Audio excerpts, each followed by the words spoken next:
Okay, so I don't know if I started streaming. Have I shared my screen? I have. Can you see my screen? Yeah. Okay. Alright, so I'll just be basically, coughing in the background. yeah. Alright. What time is it? Okay. I'll try to keep it at around roughly 10 minutes. So, this is something I want to talk about. Being selfish, alright? Um, let's just say, okay, so it's something that happened like a couple years ago that kind of got me thinking about this. And basically, I was riding my bike, right?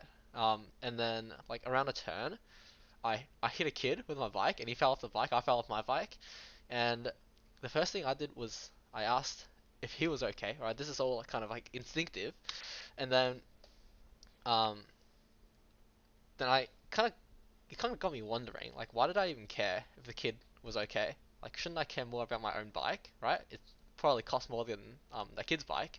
Um, yeah, and really, it's kind of inconvenient for me to even like ask if the kid is okay. It literally does nothing for me. So yeah, why does it even matter? Okay, so here's what here's like a conclusion that I came up with. Is like basically we're kind of taught to be nice to people, right? As we were young, so I guess that's why my first reaction was to ask if the kid was okay instead of kind of worrying about my own things. But um, realistically, when you really think about it, why are we even taught to be nice to people?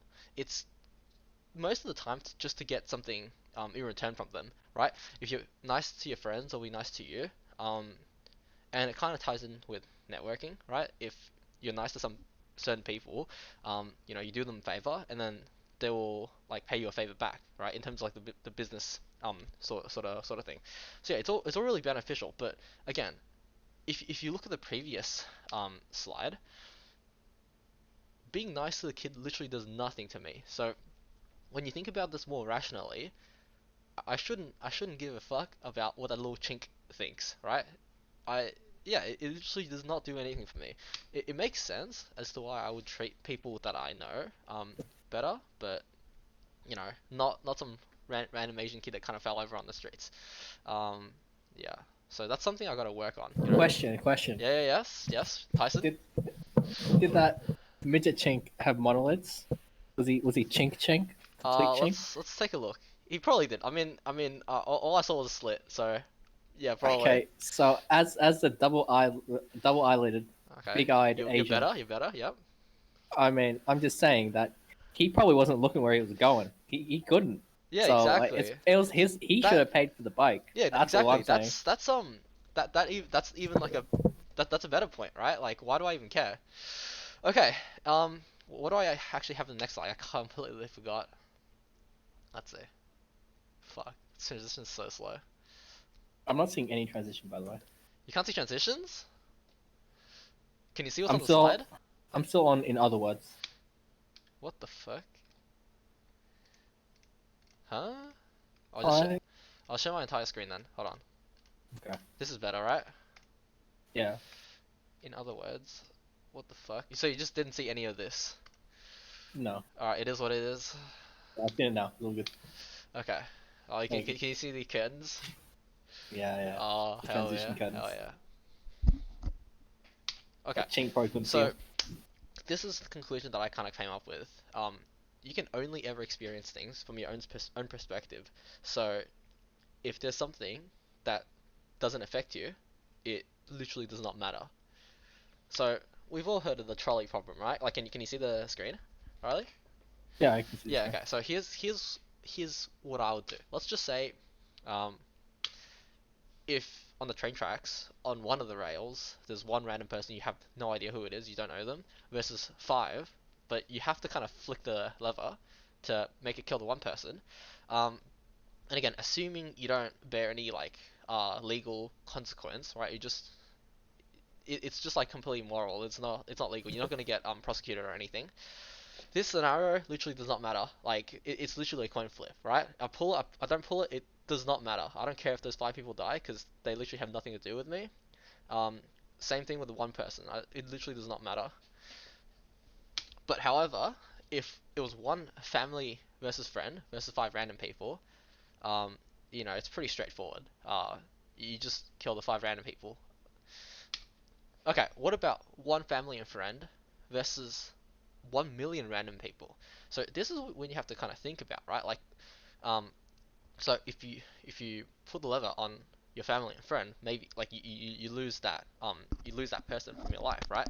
But what does killing 1 million people do like affect you? Like, how does killing 1 million people affect you? Like, I don't know, if it somehow um made the gas prices go higher, then you're kind of weighing between if your family and friends life is worth more than increased gas prices, right? So that's um what you're actually what comparing. You literally only comparing the stuff that kind of matters to yourself. Um, and chances are, like, if there's 1 million random people, I don't know, if they're from like Africa or something, it probably doesn't affect me anyway, so they're kind of worthless, right? Or like, um, you, like, okay, so when I was talking about the increase in gas price, I was more referring to like all the dead Ukrainians, right? It's like, oh, would I save them? I technically couldn't, but like even like if they're all tied on the rail and them dying made the gas prices go higher, well, that's like the only trade-off for me, right? Them dying doesn't really matter. So like yeah, sorry, like let me rephrase that. Their death, it only matters to me in the in such a way that like gas prices go up pretty much. Um, Ending world hunger again. This is a fairly easy one. I do not care about world hunger. I'm not starving, so it does not matter to me. Cancer. This is a bit of a tough one because um, people around me might get cancer, right? So if there was a cancer cure, it might be beneficial um, to save one of the person that kind of cures cancer. But um, yeah, so you can kind of see where I'm coming from, right, Riley? Like, Yeah, yeah, yeah. yeah, yeah. But if it was like between one family friend and like maybe five other one, or like just two different people, then that's kind of like where the question actually begins. Like which person I kind of like more, which of them are worth more to me. Um, and this kind of also ties in with why I would never commit a crime. Let's say um, I was driving my car, right? I see some guy jaywalking. I could just floor my car and hit him, but then again, that momentary like satisfaction is not worth me doing 20 years in jail, right? Like it's probably worth at least like at most I don't know like 1 month of jail time because um like the person I kill I kind of don't care. I don't gain anything out of it. But if I were to like if I let's say own a minute's business, right? And then I killed my business competitor and I became like I gained like $20 million in revenue from that, um, maybe that's worth like 10 years in jail because you know making extra, let's say 2 million a year sounds pretty good to me. So yeah, I'm killing people in both scenarios, but one of them is just more worth than the other one, right? Hope that makes sense. And this is why I would never commit a crime because let's say I was sent to jail for like 20 years, right? My time is definitely worth more than whoever I killed. Um, so yeah, it's just never a positive outcome for me, right? Almost never a positive outcome for you. And I guess that's how they desensitize, like, desensitize, actually committing crimes because you can do something, but the trade-off is almost always worse. So you pretty much just don't do it, right? There's like always like a negative expected value, from what you're doing. Okay. Um, is that it? What the fuck is on this slide? I completely forgot. Mm, Oh yeah. this is disgraceful. Oh yeah. Oh yeah. So basically, this is again tying into what I was saying earlier. Minding your own business, and my philosophy is kind of like that. You do what you want, right? And just don't care about what other people say about you because again, you live your life only from your perspective. You can only see things from your own perspective. Other people literally do not matter to you. And you can kind of support anything you want, but don't shove anything down my throat. Like, if you fucking like fat models, like, okay, I do not care. But if you try to convince me to support fat models, I'll come after your family. Like, I'm just gonna say that. Um, same with the other ones. If you like fucking like gay or some shit, or if you're a Hitler supporter, sure, good on you. I'll still be your friend. But if you try to like convert me, I'll do fucking nasty things to you. All right, I think Or that's gaseous juice. yeah. I don't care. Fucking okay. So this is the next topic, right? Um, cheating. Cheating on your significant other. Okay. So you probably think it's bad, right? Riley, do you think cheating is bad? Well, Conventionally, you think it's I bad, can right? understand why Yeah. modern society will take that Yeah. stance. So Yes. yeah, you think it's bad because chances are you think you're hurting the other person's feeling, but does it really matter how they feel? Again, like I said earlier, the world revolves around you because you can only see things from your own perspective, right? So does it really matter how they feel? It shouldn't, right? It should only matter how you feel. And okay, so you think it's bad because it might hurt the other person's feeling, but like I just said, it doesn't matter. So why is it bad then? Does it still have a reason to be frowned upon? Um, you were probably taught by society that it's bad. You've been brainwashed, right? Everyone around you is saying that it's bad, and you just kind of went along with it, right? You think it's a really bad thing to do. You might think it's unethical, but really, I think there are justifications for cheating and as to why it's not as bad as you think it might be. So let's use a little bit of an analogy. It's kind of like job hopping, right? So here's you. It's not a very bad job, right? You kind of you worked for it, you fought for it. So the job you're currently working at now is $60,000 annually. It's not a bad job. It's just pretty standard, but you realize that you might have the potential to land a higher paying job. Might be more fun, might be less work. So, oh fuck. Wait a minute. Yeah, okay, we're back. You have the potential to land a high paying job, right? Just better all around. It's not like a massive jump. It's not like you're going from 60K to making 2 million a year, right? It's just a small jump. So what would you do? You wouldn't just instantly quit your job and apply for the other one because you don't know if you're going to get accepted, right? So the not the thing you would that would expect you to do is probably apply to the other one and then wait for a response. If you get in, then you kind of just leave your um, original job to get this higher paying, better job, right? But if you don't get accepted, you're not going to tell your original job that you're applying for it or anything, right? You just go back there acting like nothing has ever happened. This I think is a really really logical way of um you know doing things, right? You're just kind of prioritizing um yourself and your own benefits, and yeah, and this is completely. I think this is completely parallel to dating other people. Like, let's say you're dating this girl, right? It's not like she's bad or anything, but you think you can land someone who's better, right? So you're gonna try to land someone who's better, right? Better genetics, they're richer, right? They're just better all around, but you don't want to risk fucking up your current relationship. So you're gonna stay in the relationship and then try to land the other girl, right? That's pretty much what cheating is. Um, so really, I think it's just more mathematically optimal, right, from the statistics point of view. But some people get offended. And again, if you do happen to land the person who's better, you would then break up with your original person that you're engaged with. That makes a lot of sense, doesn't it, Riley? Yes, it's like just ending business ties. Of Yeah, course. yeah. So it kind of always comes back to like doing the best that's for yourself. And the other thing is that if you're being cheated on, is that yeah? So if you're being cheated on, you're just probably not good enough, right? Like if they found someone better than you, then you're just not good enough. And again, same thing applies from the business perspective. If you're able to jump to a different business, then that's good for you, right? If you're able to make more money, then go make more money. Okay.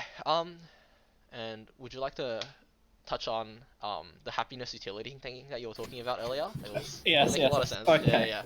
okay. So, in modern society, right? Why are relationships there? What did they exist for? Okay, it's it's because alone you can only produce a certain amount of happiness utility. Let's just say 100 points of happiness utility. But with another person, okay, You can do things with them. You like them, and then it goes up. Your maximum the happiness utility that you experience goes up to, let's say, 150. Okay, and you can't do this alone. Same with your partner. They're at a base 100 by themselves, 150 together. So by yourself, if you two are in just normal individuals, combined you only have 200, but together you have 300. Correct? But there's this weird concept in society where if you're together, you can't cheat. But here's the thing: if you just accept that you can cheat, that 150 goes up to like 200. Okay, it'd be bad if the other person realized that you were cheating, of course. Then theirs will probably go down to like 4 or something. I don't know. Okay. But Yeah. if they don't realize and you both cheat, let's say you both cheat and no one realizes, then you're both at 200. That's a happiness utility of 400, and it's just just don't let the other person find out. It's just optimal strategy. Yeah. Okay. So I think we need to add a little diagram for this scenario to help our audience visualize, because most of them aren't that bright, to be honest, right? They're a bit retarded Okay. So if they know what that means. let's say this is person one, this is person two, right? And then their happiness index is what? Did you say 100? 100 individually, yes. Individually, right? So, but if you were to combine them, um, it's gonna be 150 because they kind of complement each other's lives, and like overall they're just happier in general, right? So 300. Yes. But if there was a But this, psycho, wait, yeah, but this 300 comes with the restriction that you do not cheat. exactly. But Okay, if you so get rid of that restriction, here's the thing though. bridge. Here's the thing. If person one cheats with someone else, right? They will also gain a happiness index of like another 150, right? Yeah. Okay, Yeah, no. Actually, every single relationship this that's person's true. in, he'll probably get plus 50. So he will be at 200 right now. This person will still be at 150, and this person will be at 150, right? That's because they're not cheating. Yeah. So everyone has a happiness index of above a 100. Everyone is happier, right? And this could kind of like continue on forever. Like this second person could cheat with someone else, right? And then Probably Jonathan Lee, maybe. this guy could also, form a gay homie relationship with the first guy, and everyone would have a higher happiness index until someone breaks this healthy cycle of like just no one finding out that this is happening. Because as soon as you find out, like as soon as this person finds out, right? Um, this happiness index just like you said drops to like probably a 4 or something, and that's when it becomes inefficient. So yeah, That's why you just gotta mind your own business. yeah, this is where you go back to minding your own business, right? You just tell them that you don't care. All right. Yeah. So cheating is good as long as no one finds out. Pretty much makes everyone happy. Yeah. Keep Okay. yourself. Yeah. Fuck your side bitches. Fuck your Exactly. main bitches. And you're chilling.